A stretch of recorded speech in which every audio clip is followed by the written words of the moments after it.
Alright, yet again under the breach, turn 45. We hit evocation level 3. Excuse me, we cast Augury, we also cast Well of Misery. That's important. Our death gem income is now 34.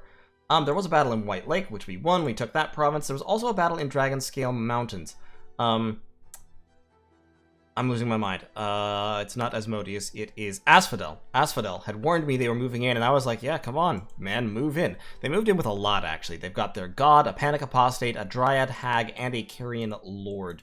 So some pretty significant magery up in here, as well as about 400 of their assorted undead. Now, their undead are actually tougher to beat than Celeria's because they have more hit points, basically. That's the main difference. Their prot is still very low, but especially their larger carrion beasts actually have a lot of hit points. And they have Mandragoras, which are, you know, the things I've been summoning, which are actually quite beefy. And they also have carrion beast elephants, which trample and have 95 hit points. So, lots and lots and lots of HP on the field, which makes them a lot harder to kill. They also have these Sagittarian Carcasses, which are undead sacreds with a vine bow attack that entangles. That's sort of hilarious. And they have a significant pack of Black Centaurs. They can only have so many of these guys. Black Centaurs are really good units. These are their sacreds, but they can only have so many because they have to be recruited with money, and Asphodel's cap, which is where they come from, runs out of money pretty quickly. So they ran over the Caelumite defenders without much problem. Black Centaurs did a lot of the work. The Caelumites landed in the back and attacked all of these mannequins. Didn't really accomplish a whole lot because mannequins are pierce resistant, and they had, I believe, they had the map-wide regeneration spell that Asphodel gets. This is Smokey the Carrion Bear, Earth 6, Death 4, and Expansion Bless. And so then, I attacked in Dragonscale Mountains. And if you'll recall, this was a fairly small army I was using, actually. Didn't have quite enough pygmies to do the job. I did have some chaff. His army was a lot larger than mine, and as you can see, the flaming arrows did a lot of damage. In particular, the Black Centaurs got vaporized as they came in. My fire elementals in the front did a number on the elephants. My cave grubs, unfortunately, were all destroyed, as were my mages, just by the sheer overwhelming numbers. I didn't have the damage output to stop them all. So, we were driven from the field. Unfortunately, the enemy did push us away. We killed the strict majority of them, but in the process, we lost Kinjikatile, and we lost the sorcerer, and we lost all of our cave grubs. So, a tragedy. We lost about 180 units. The enemy lost 230. You can see my pygmies still killed more than they lost. We wiped out almost all of their Black Centaurs and all of their carrion beasts, including all those elephants and such, as well as almost all of their Mandragoras, about half their mannequins. What's left is basically the Sagittarian Carcasses. He's got about 130 units left.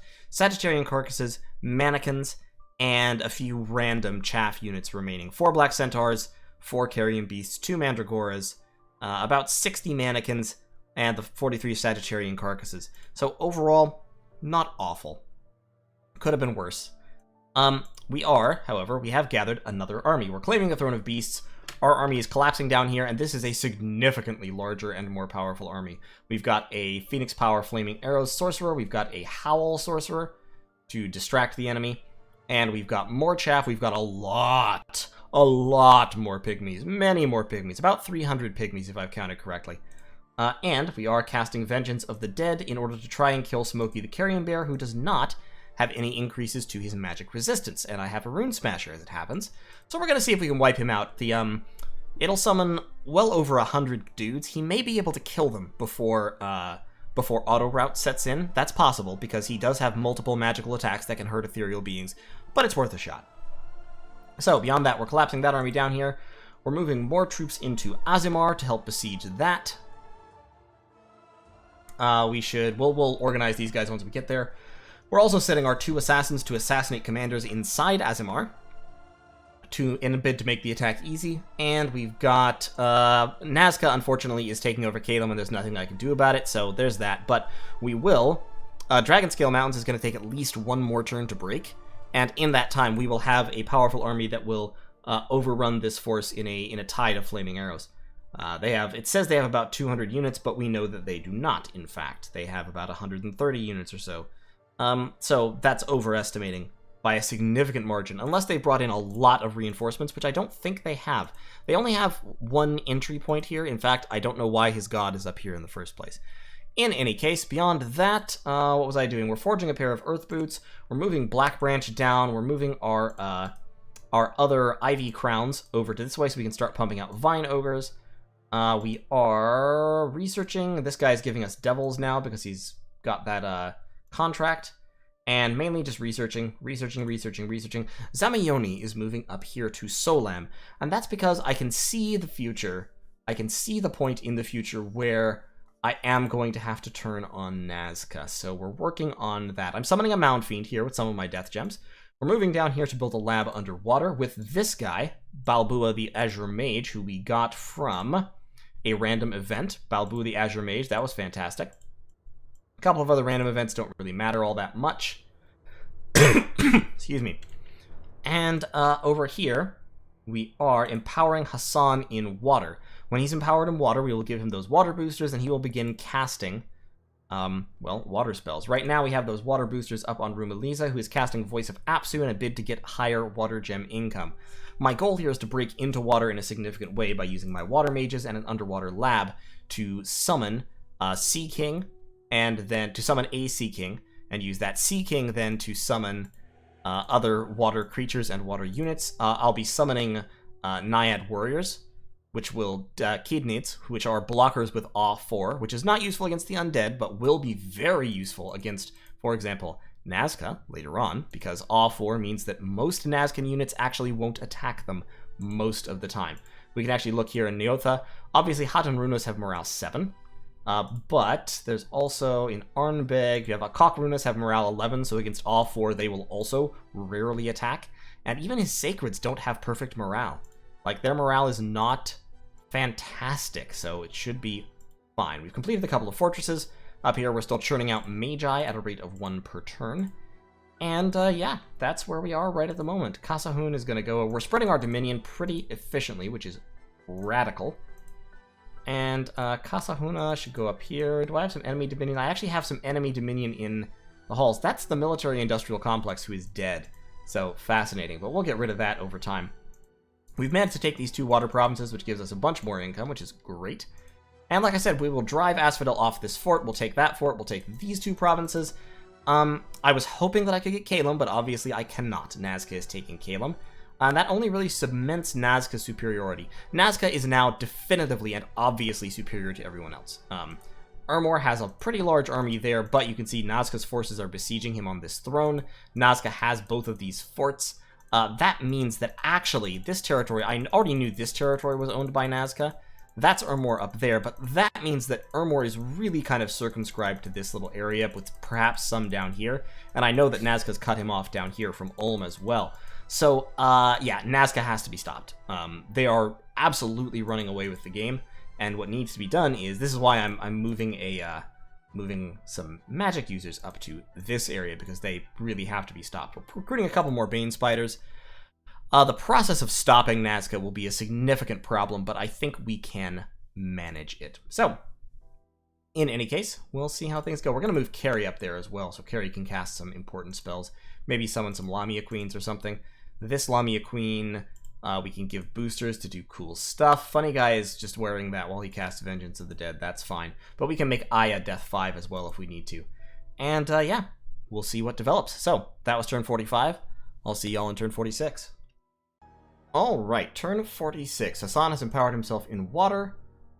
Peter Parker has claimed the throne of beasts. We cast Voice of Apsu, didn't find anything. We cast Haruspex, didn't find anything. We cast Vengeance of the Dead, didn't kill Smokey, unfortunately. And we summoned a Mound Fiend, which worked fine.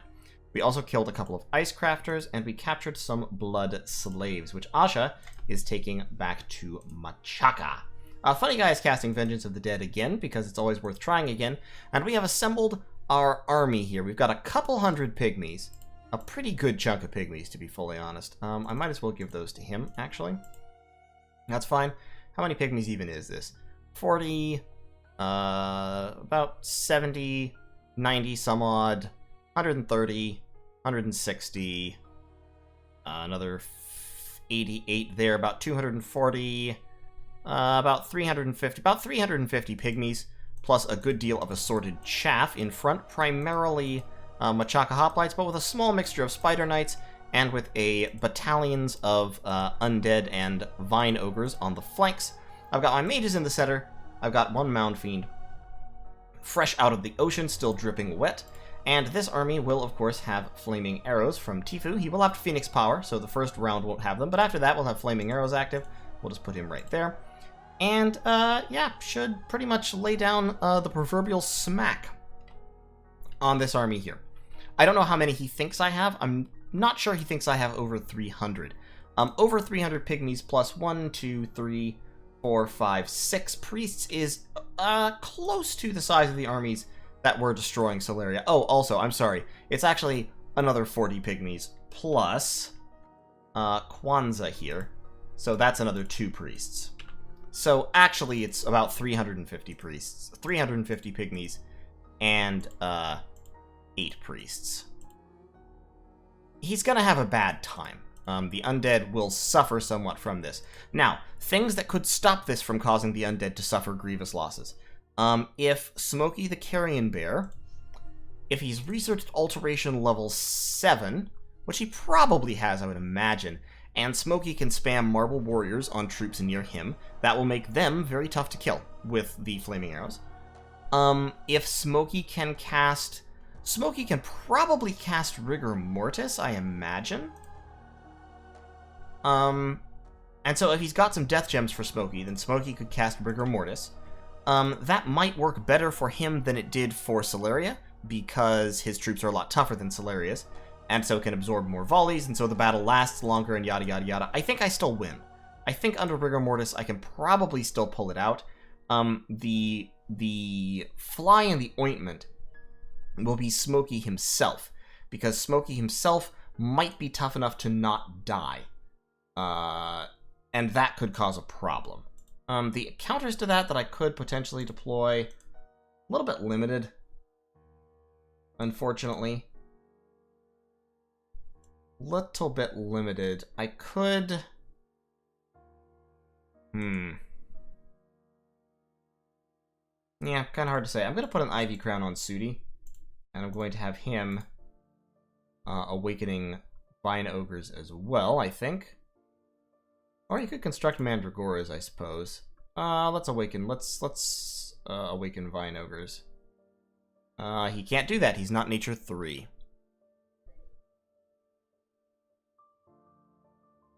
I could give him the Armor of Twisting Thorns, but it would be wasted on him and he could never take it off. So yeah, just put that back there and cast Construct Mandragora. Okay. Sorry, hold up. Someone's being sarcastic on Discord.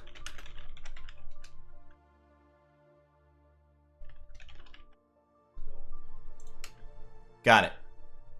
Alright. So, okay. We've got this. We're building a lab underneath White Lake. I am getting BVC'd in Juek. Fortunately, I don't care. Juek has a very low population and no income anyway, so, like, whoop-de-freaking-do. If they come try to BVC Machaka, that will be more dangerous, which is why I'm summoning another Mound Fiend, and I'm also reviving a king, and that king will be patrolling with primarily wolves, but also probably spiders. I have some nature gems left, and so I'm going to get Pandu here to summon another pack of wolves. We've got more wolves over here patrolling. We need more wolves over here patrolling, and Microzoth is reanimating long-dead warriors. We're going to summon a bunch of Mound Fiends, and we're going to start being knockoff Sceleria in this way, because undead, of course, can function... Undead led by Mound Fiends, specifically, can function perfectly well in places that pop-kill nations have ruined. And that is probably where we're going to end up needing to be. Also, we generically need more chaff, because eventually, of course, we're going to end up fighting Nazca. I don't know exactly when, but at some point it's going to happen. And Nazca's strategies rely very strongly on launching a massive alpha strike that destroys your army, basically, and renders it very difficult for you to stop the following attacks.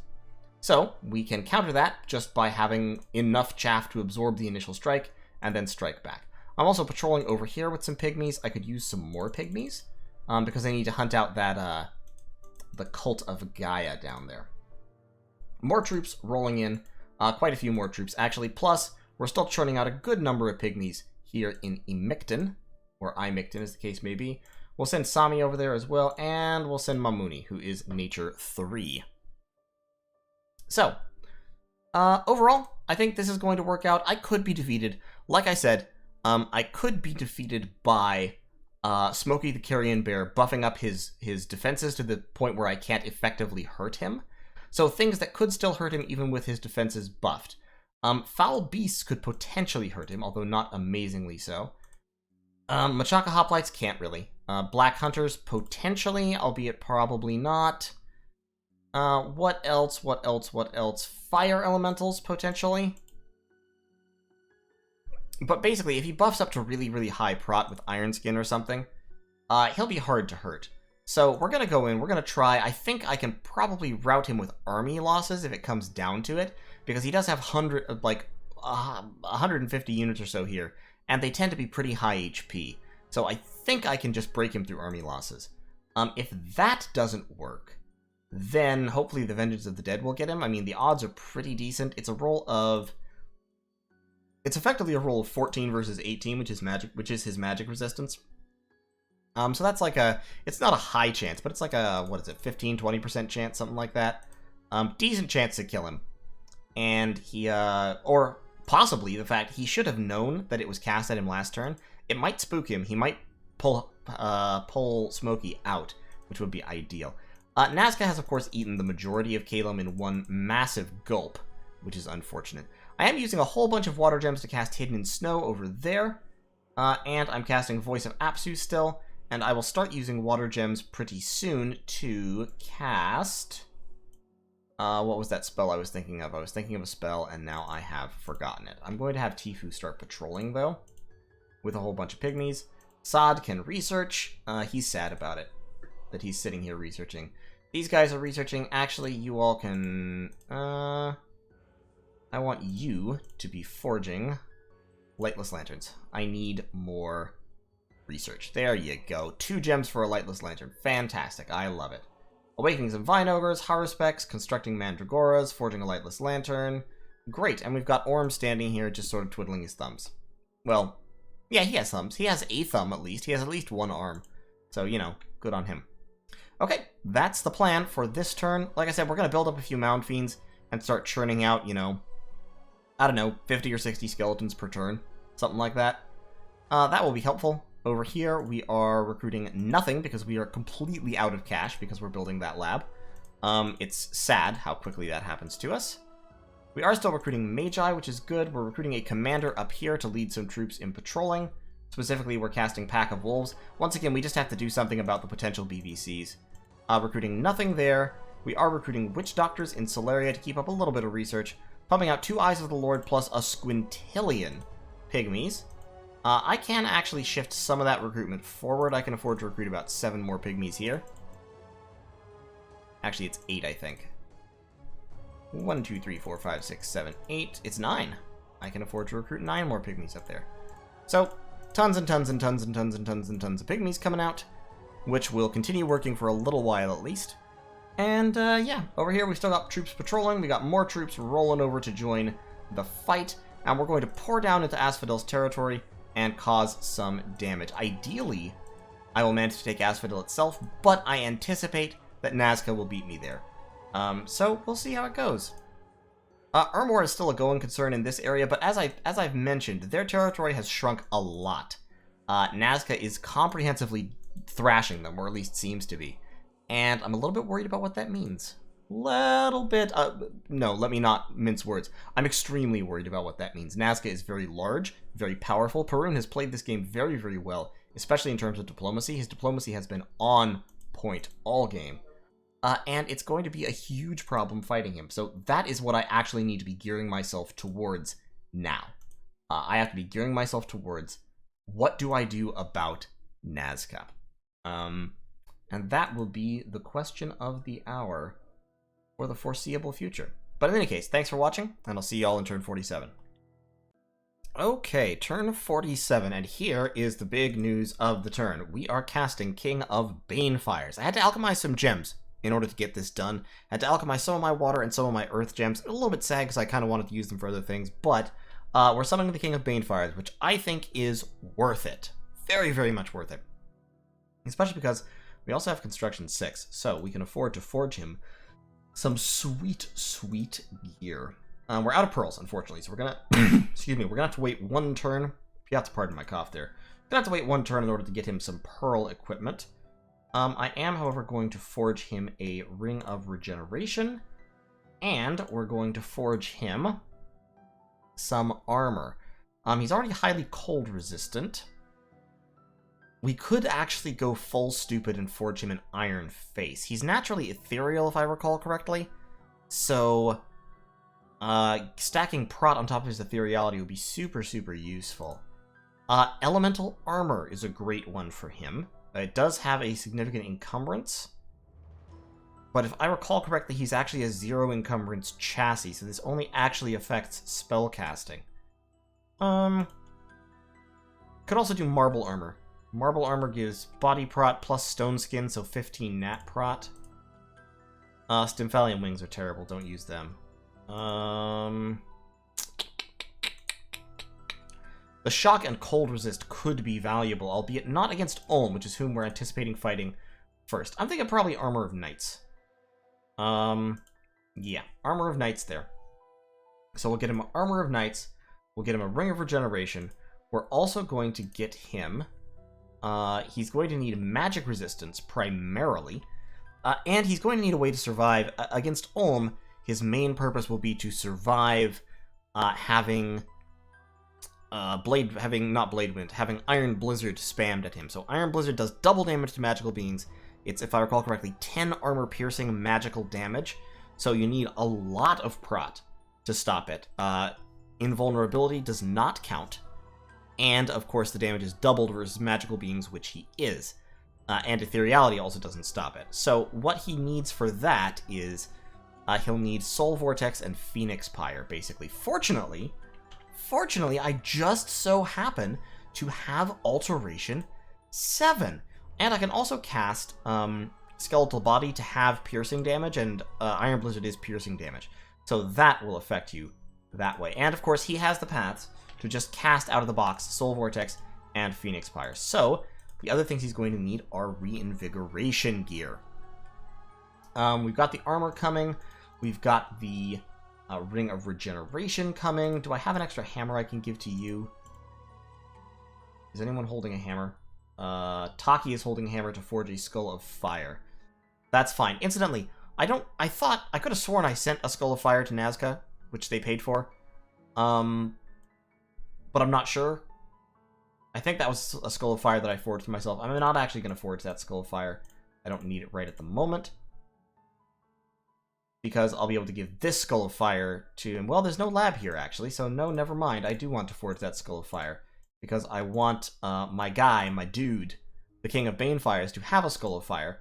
So if necessary, he can just Firestorm right out of the box and burn up some Ulmish mages if possible. Now, Firestorm is not very efficient against Ulm because they tend to have a whole bunch of armor, but it can be efficient. It can be effective against mages.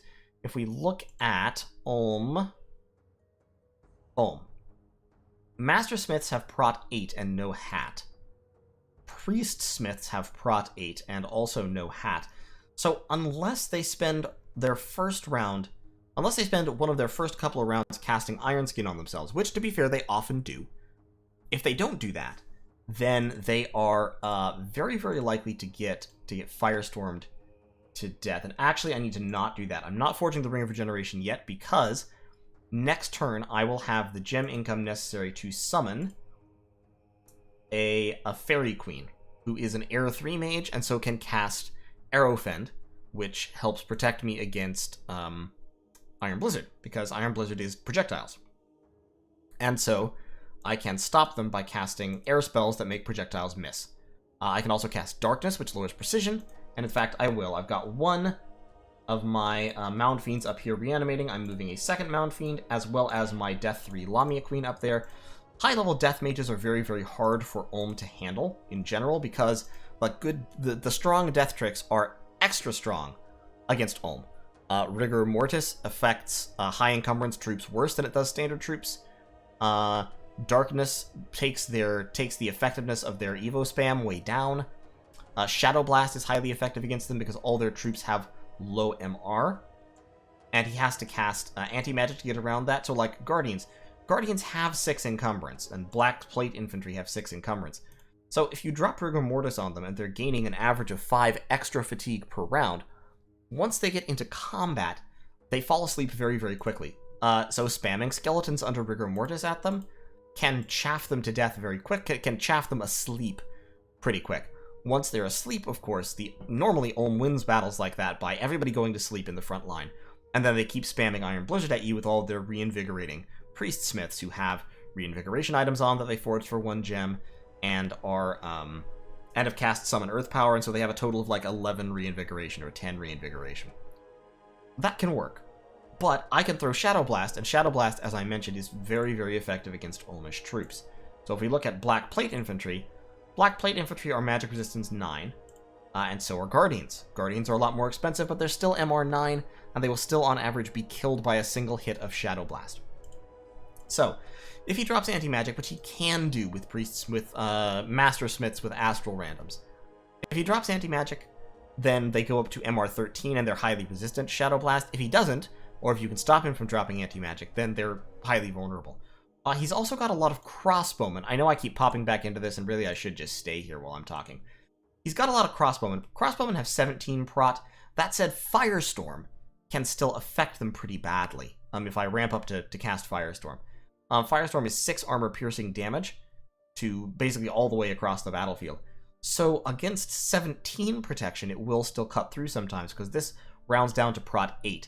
So it's 8 prot versus 6 damage. It only takes a little bit of a high roll in order to get past that. Black Plate Infantry are largely immune to Firestorm. 6 AP damage versus 23 prot. So effectively it's 6 versus, I think 11, I think it rounds down. But 6 versus 11 is still bad odds. It's not good. You won't do much damage. You will not kill Black Plate Infantry very quickly. The Soul Vortex will affect them a lot more. And so against Ulmish armies, Anthrax's best play is to cast Soul Vortex, Phoenix Pyre, and charge into the middle of them. And let them try to wail on him while he's hard to kill. And suck the life off of all of them. And the goal there is just to die slowly enough that when he explodes and respawns, he can keep doing that enough for the Priest Smiths to not be able to wipe him out. Which I think he can probably manage. Especially if he also casts Skeletal Body on himself to give himself piercing resist. So that cuts the damage back down to normal. Which means he won't be taking much damage. If we give him a Ring of Regeneration, so he's regenerating, he has a bunch of HP, I think he can weather the storm. But I want to get my Fairy Queen first, and I'll want to turn some of the, more of those Death Gems into Mound Fiends. So I'll have lots and lots and lots of Death 3 mages. I'll equip some of them with Skull Staffs, so that they can cast Darkness and Rigor Mortis. Darkness, the Death 3s can cast, but Rigor Mortis takes a Death 4. And I also have Black Branch. Black Branch, the Ivy King, can absolutely kill an Ulmish army by himself, because he can cast Foul Vapors. And he can just walk onto the field, cast Foul Vapors, and then retreat. Or he can walk onto the field with some chaff and cast Foul Vapors and let them fight for a few rounds and then retreat. And Foul Vapors will decimate an Ulmish army just like it decimates any other army, except more painfully, because Ulmish troops are better and it sucks more to lose them all of a sudden when you don't expect to. I'll need to gear him. I mean, okay, so here's the thing. I can send him Black Branch ungeared to do this. And he won't spark gem usage because he won't have any items. He'll just have 2 gems, and he'll cast it with 2 gems and wait for a few rounds and walk away. He might be killed by crossbows or by Iron Blizzard if I do that, because Iron Blizzard doesn't cost gems. But it might be worth. It might be worth trying. I also, of course, have Magi. So with my Magi, I'll be able to do a little bit of, like, Gifts from Heaven. Those take out Ulmish troops just like anything else. And I'll have Communions of the Lizards. So with the Lizards, I'll be able to mental duel. And hopefully take out his Astral randoms before he can cast Anti-Magic. That would be ideal. My Pygmies in this war, as I talked about, will not be very useful. I'm pretty sure, by the way, that we are in fact going to war with Ulm. Like, I can't guarantee it. I can't prove it. But I don't like the fact that he canceled our non-aggression pact all of a sudden, especially that he was persuaded to do so by Asphodel. It makes me think that they're going to try and gang up on me, which seems silly at first glance, but If you'll recall, Asphodel is being left mostly alone by Nazca and Tianqi while they take out Ermor, which I think is actually kind of foolish. Anyway. But yeah, I think I can win this war on the strength of winning a couple of upset victories right at the start. And that's kind of my goal here, is to destroy this army with Foul Vapors or Death Magic or something, put Ulm itself under siege, and take, like, this piece of Ulm. And I am working to bring Vanarus in to take the southern part of Ulm. At which point I think Mr. Root's empire can be torn apart fairly quickly if we can manage that. It's going to take a lot of gems, a lot of summons on my part. I am being hit by Bane Venom Charms in Machaka. I'm patrolling and stuff, trying to find out, trying to fix the situation. We're going to get Hermable, actually put that away. Finfag, put that away. Hermable, you don't have any research items or anything, so you walk over here to pick up some things. Take these guys with you so they can add to the patrol stack. You've got a you've got a forge order. Nobody else is forging, I don't think. You've got a forge order. Okay, yeah, that should be fine. Forging the Armor of Knights. What else do we need to forge? I believe that the King of Banefires has Fear. I'll have some time to forge items for him, so I'm not going to forge more items right now. Because they're not entirely necessary just yet. But we will get there. And we'll start doing some interesting stuff. I should also probably start site searching for Astral, because I haven't really done that yet. And my Astral Pearl income is a little bit anemic. I should start spending my Astral Pearls on casting Arcane Probing, to be honest, is what I should do. But I need to save those pearls for right now so that I can forge an Amulet of Magic Resistance next turn and get my King of Banefires geared up as much as I can so that I can use him effectively against Ulm. So, that is the turn. I'll see y'all in turn 48. Asphodel pulled back. We're storming this fortress. I figured he would pull back. I figured he didn't have the oomph right next to him to fight this army, because this is a big and scary looking army. It's got a lot of troops in it, and specifically it's very, very good at destroying the things that Asphodel brings to the field.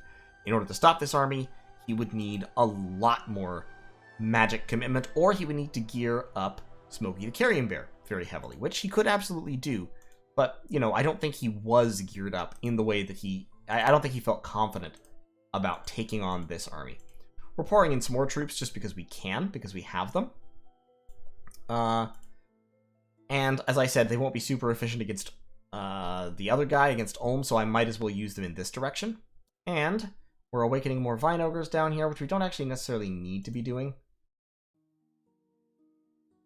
I mean, having some Vine Ogres is always good, so yeah, sure, awaken some Vine Ogres. And then up here we will get the ball rolling with the Undead, and probably summon another Mound Fiend. We may actually want to summon a Wraith Lord, because Wraith Lords can Soul Vortex. A Soul Vortexing Wraith Lord can do pretty decent damage to Ulmish armies as well, especially if lightly geared. So, that'll be the plan.